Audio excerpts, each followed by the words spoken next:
À une époque où les supermarchés, la restauration rapide et les emballages avec date de péremption n'existaient pas, une odeur de bois brûlé et de marmite en fonte envahissait chaque soir les cuisines rurales des États-Unis. C'était un rituel quotidien. Préparer le dîner avec ce que la terre avait à offrir, des ingrédients simples mais riches en goût et en signification. Les fermiers et leurs familles ne cuisinaient pas seulement pour se nourrir, mais pour transformer la pénurie en abondance et le besoin en fierté. Ces recettes, aujourd'hui pour la plupart tombées dans l'oubli, ne sont pas de simples plats anciens. Ce sont des fragments vivants d'une histoire de labeur, d'ingéniosité et de lien profond avec la nature, un lien que nous avons peu à peu laissé s'éroder. Les redécouvrir, c'est aussi retrouver une part de nos racines. Lapin frit. À une époque où élever des lapins était monnaie courante, le dimanche rimait souvent avec lapin frit à table. Ces animaux nécessitaient peu d'espace et se nourrissaient de restes, ce qui en faisait une source de protéines à la fois pratique et économique. Leur viande, tendre et légèrement plus goûteuse que celle du poulet, était très prisée. Les maîtresses de maison laissaient mariner le lapin toute la nuit dans du lait ribot, l'enrobaient ensuite de farine assaisonnée, puis le faisaient frire dans de la graisse chaude. Résultat, des morceaux dorés et croustillants qui nourrissaient jusqu'à 8 personnes pour presque rien. Les enfants se disputaient les pattes arrière, tandis que les adultes savouraient la viande plus foncée des cuisses. Quant au foie, il n'était jamais gaspillé. Frit à part, il était réservé aux chefs de famille comme une délicatesse. Aujourd'hui, manger du lapin peut sembler étrange à beaucoup. Mais pour ceux qui ont grandi de la terre, c'était de la vraie nourriture. Lard salé. Avant l'invention du réfrigérateur, le lard salé était essentiel pour survivre aux longs hivers. Conservé dans du sel gros, il se gardait des mois dans la cave. Ce n'était pas juste un ingrédient, mais la base de nombreuses recettes. On le découpait en tranches épaisses, qu'on faisait frire jusqu'à ce qu'elles soient bien croustillantes, et on utilisait la graisse pour parfumer haricots, légumes ou ragoûts. Cette graisse, véritable or liquide, servait à cuire de tout. Pain de maïs, légumes, ou même desserts rustiques. Un dîner typique comprenait lard frit, pommes de terre bouillies, et feuilles vertes sautées dans cette même graisse. C'était une viande puissante, salée, qu'il fallait doser avec soin. Les familles connaissaient l'art d'en utiliser juste assez pour sublimer les plats sans les rendre écœurants. Haricots au four à la mélasse. Le samedi soir, c'était le moment des haricots au four.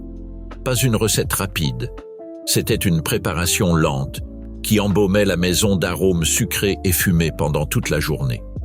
On partait de haricots blancs secs qu'on faisait tremper puis cuire avec du lard salé, de la mélasse, du sucre brun et de la moutarde.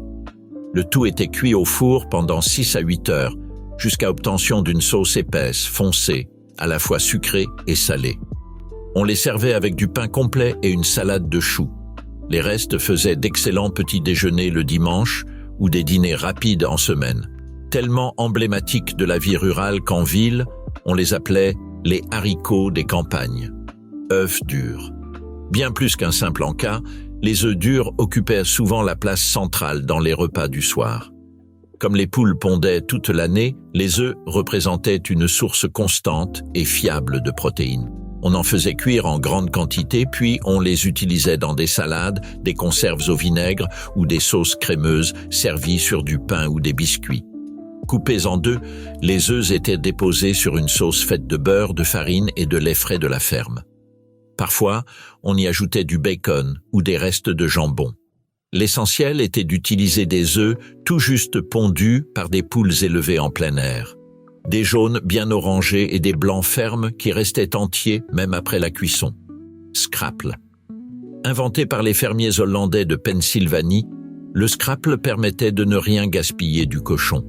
On faisait mijoter lentement les restes comme l'épaule, le cœur, le foie, voire la tête, qu'on mélangeait ensuite avec de la farine de maïs et des épices.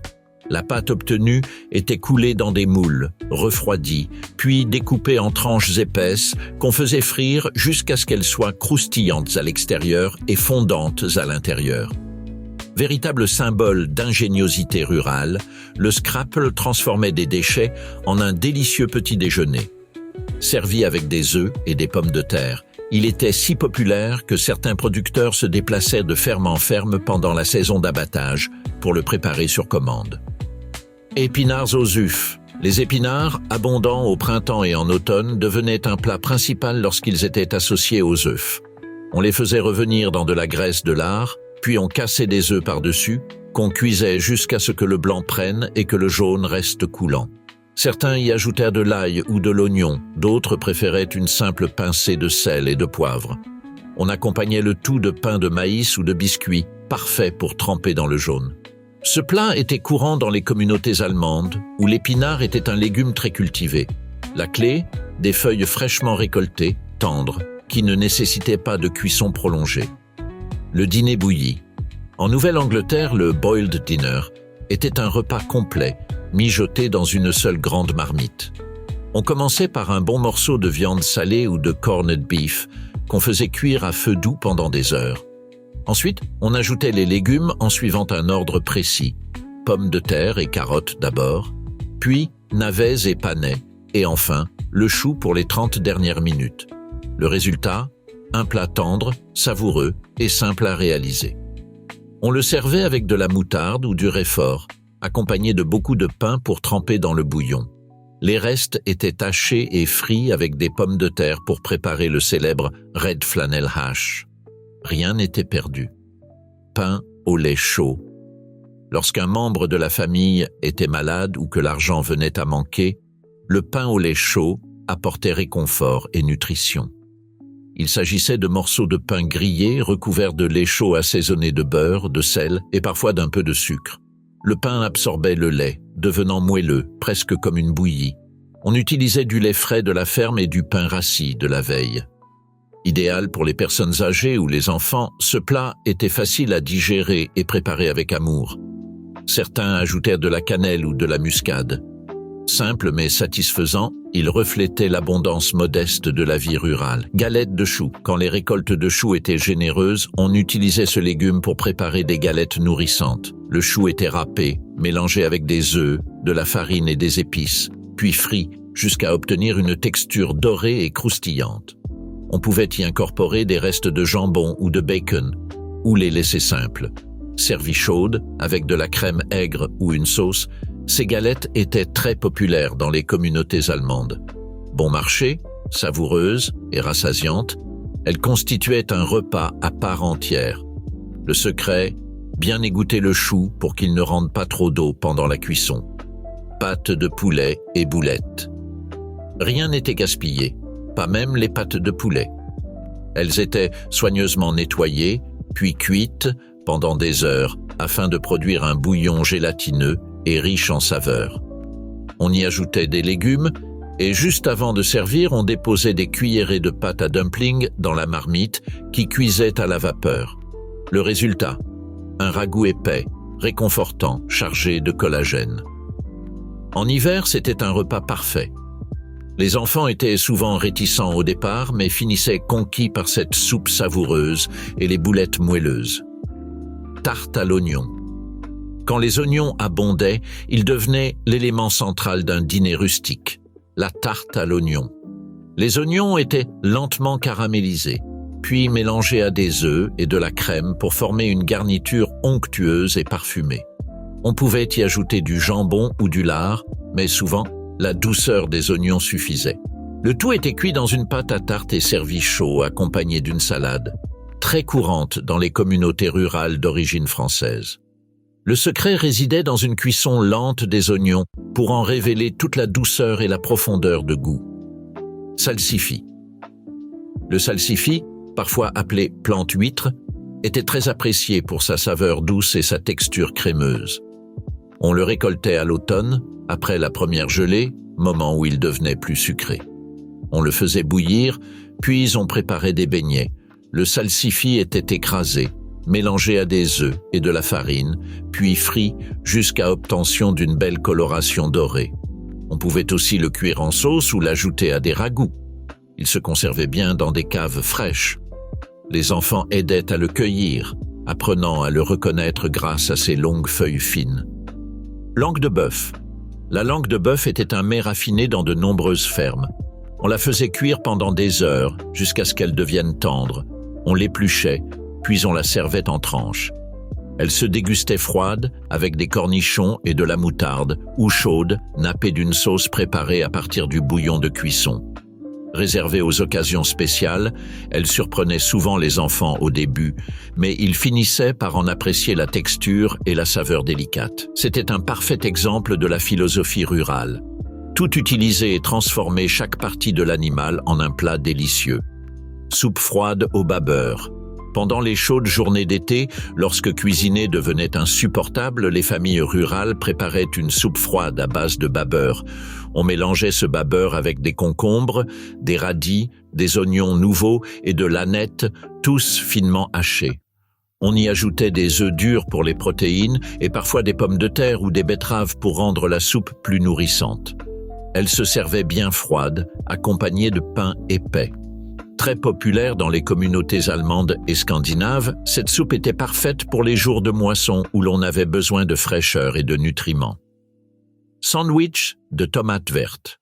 À l'approche des premières gelées, on récoltait tous les derniers tomates vertes du potager. Elles étaient coupées en rondelles épaisses, puis frites dans de la graisse de lard jusqu'à ce qu'elles soient dorées. On les plaçait ensuite entre 2 tranches de pain avec de la mayonnaise, parfois un peu de laitue ou d'oignon. Très répandus dans le sud, ces sandwichs étaient rapides, savoureux et permettaient de ne pas gaspiller les tomates qui ne mûrissaient pas à temps. Le goût était à la fois acidulé et légèrement sucré, avec une texture ferme qui contrastait parfaitement avec la douceur du pain. Et toi, passionné de cuisine traditionnelle, si tu es encore là, c'est que ce voyage au cœur des recettes oubliées de la campagne américaine te plaît. Alors prends une seconde pour liker cette vidéo et t'abonner à la chaîne.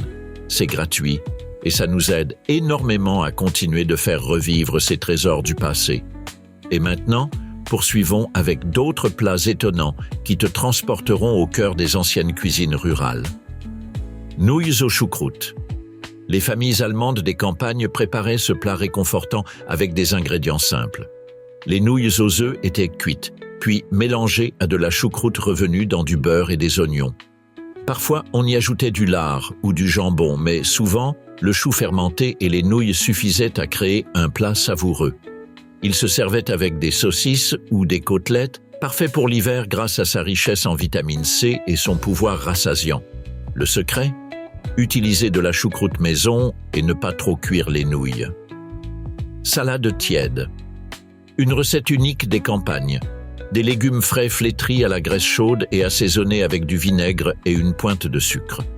On utilisait des feuilles de pissenlit, des épinards ou de la laitue, souvent accompagnées d'œufs durs et de morceaux de lard. L'assaisonnement se préparait en chauffant de la graisse de bacon avec du vinaigre, puis on le versait directement sur les légumes, qui se fanaient au contact de la chaleur. C'était un accompagnement savoureux, parfois même un dîner léger servi avec du pain. Très courante dans les communautés allemandes, cette recette montrait comment de simples ingrédients pouvaient donner naissance à des plats riches en goût. Galettes de gris frits. Les restes de gris, une sorte de semoule de maïs, étaient laissés à refroidir jusqu'à ce qu'ils durcissent.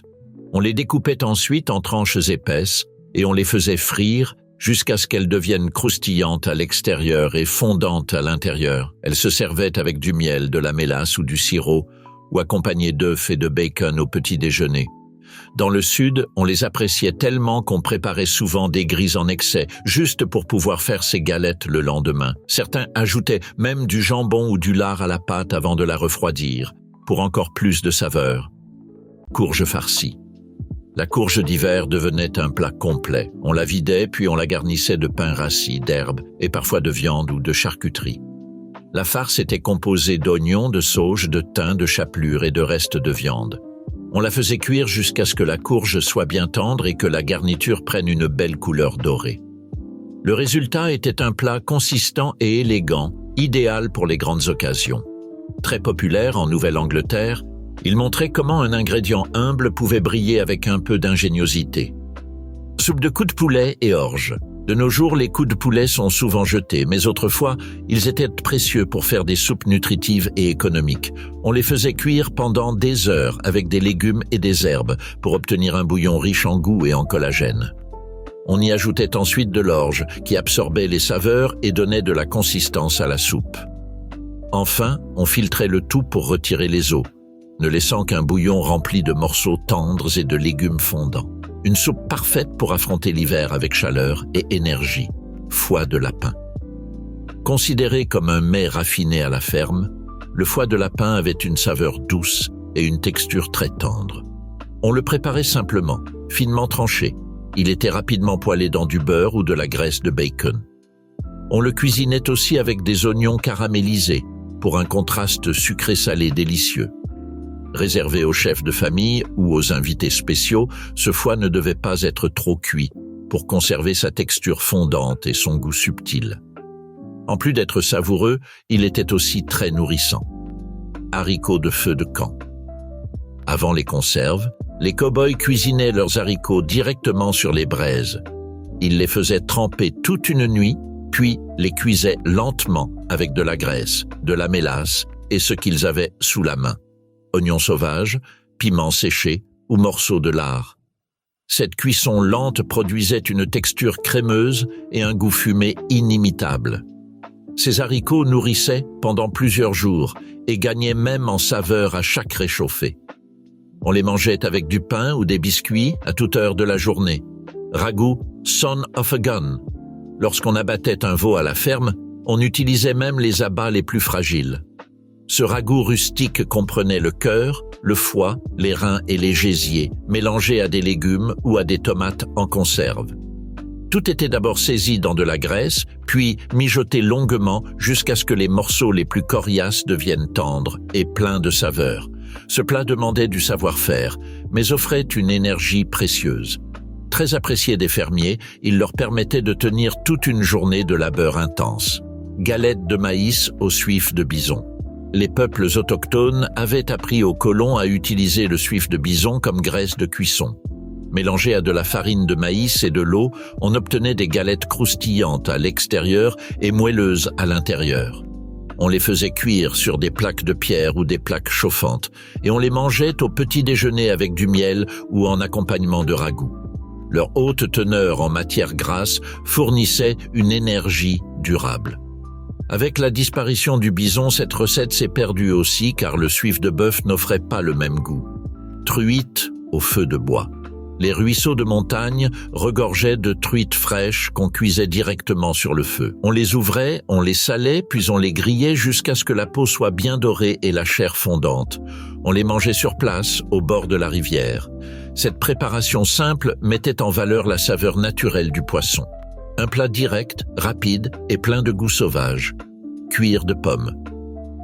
Avant les bonbons et les encas industriels, les familles rurales fabriquaient leurs propres gourmandises. Le cuir de pomme, une sorte de friandise à base de fruits concentrés. On pelait et cuisait les pommes jusqu'à obtention d'une purée épaisse, qu'on étalait ensuite sur des tissus propres pour les faire sécher plusieurs jours au soleil. Résultat, des bandes souples, sucrées et longues à conserver. On les mangeait telles quelles, ou on les réhydratait pour faire des compotes ou des garnitures de tartes. Les enfants en raffolaient et les adultes les considéraient comme une réserve d'énergie sucrée pour l'hiver. Salade de plantes sauvages et pokeweed. Après un hiver de nourriture conservée, le printemps ramenait de la fraîcheur avec des feuilles sauvages comme le pissenlit, la pourpier et les jeunes pousses de pokeweed. Les récoltés demandaient de la connaissance. Le pokeweed n'est comestible qu'à ses tout premiers stades, avant de devenir toxique. On les assaisonnait avec de la graisse fondue, du vinaigre maison et du sel, créant une salade nourrissante qui prévenait les carences. Cette tradition mêlait sagesse autochtone et connaissance intime de la terre, sans rien coûter. Tarte au vinaigre. Quand les fruits frais venaient à manquer, les cuisiniers des campagnes avaient recours au vinaigre pour créer une tarte étonnamment savoureuse. On mélangeait œufs, beurre, sucre et vinaigre pour obtenir une garniture qui rappelait la tarte au citron, avec une texture de flan et un goût à la fois sucré et acidulé. Tout cela avec des ingrédients basiques du garde-manger. C'était une preuve d'ingéniosité rurale, transformer le peu en quelque chose de spécial. Bien équilibrée, cette tarte rompait la monotonie des repas simples du quotidien. Sauce aux marques de café. Quand le café venait à manquer, on utilisait même les résidus. On faisait sécher les marques de café usagées, on les retoastait et on les réduisait en poudre pour faire une sauce épaisse et amère. Elle se servait sur du pain, de la viande ou tout ce qu'on avait sous la main, apportant un goût fort et un peu de caféine. Parfois adouci avec de la graisse, du sel ou du sucre si on en avait. À défaut de café, on utilisait de la farine grillée comme substitut. Cette sauce transformait des plats fades en quelque chose de plus relevé et permettait de tirer le maximum du café. Viande hachée en sauce sur purée. Pendant la Grande Dépression, cette recette a nourri des millions d'Américains.